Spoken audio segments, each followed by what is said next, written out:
How do we find the words that were silenced? How do we perform the rituals that were hidden? And most importantly, how does the next generation take these fragments and build a future that is authentically their own? Now, to help us navigate this, we are joined by Sylvia Mundjindi. She's the project manager at Friedrich-Ebert-Stiftung Namibia. Good morning, Sylvia. Thank you so much for joining us here on NAMIBIA Connects. Good morning. Thank you for having me. Quite an interesting discussion, Sylvia. Just talk to us about, this is, the very first of 4 dialogue under the threats of, To Remembrance initiative.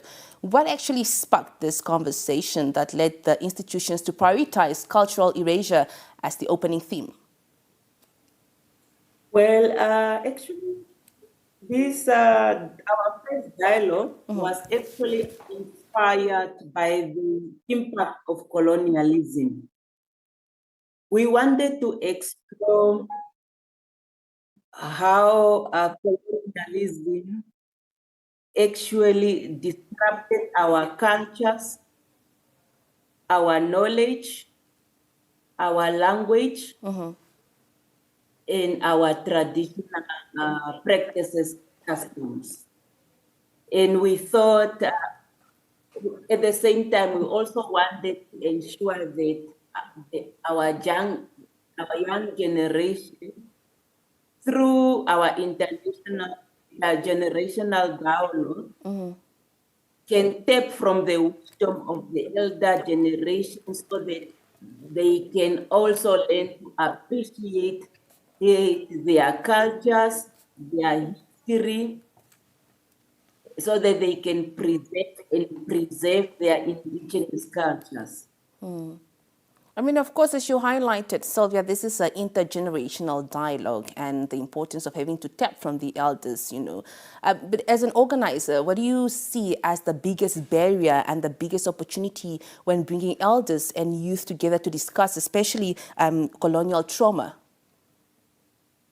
I think the biggest barrier that I can imagine is that is the disruption of culture and communication, which was caused by the intergenerational silence, which is actually deeply rooted by the desire of the elder people trying to protect the young people from the historical past and trauma.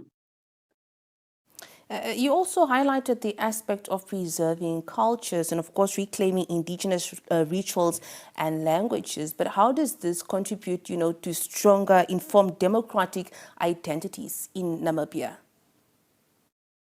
Well, I think we will be able to have a cohesive community.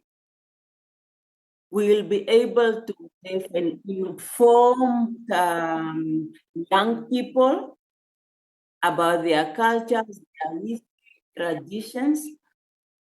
And through dialogue, people will be able to heal from the effects of colonialism.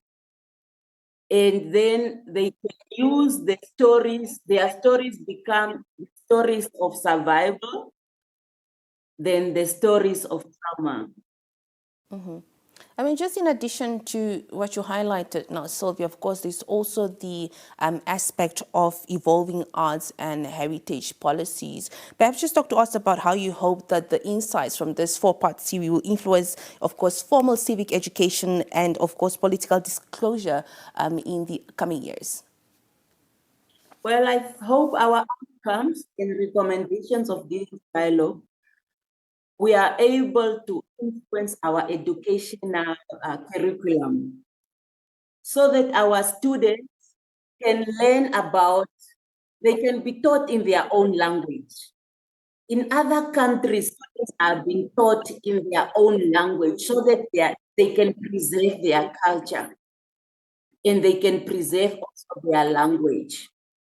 We also want our students to also, as I've said, also about their cultures. They must know about their African cultures and not foreign cultures.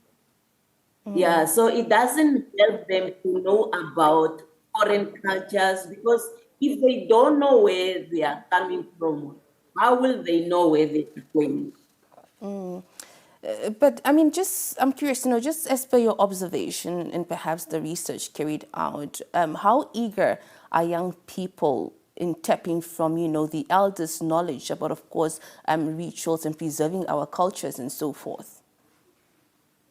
Well, I think the priorities of the young people are different now. It's no longer the same. Most of them, they want jobs because they are unemployed, but it's up to the elder generation to really revive dialogues where we talk to their young people from time to time and instill dialogues where they can learn issues of history, issues from the past.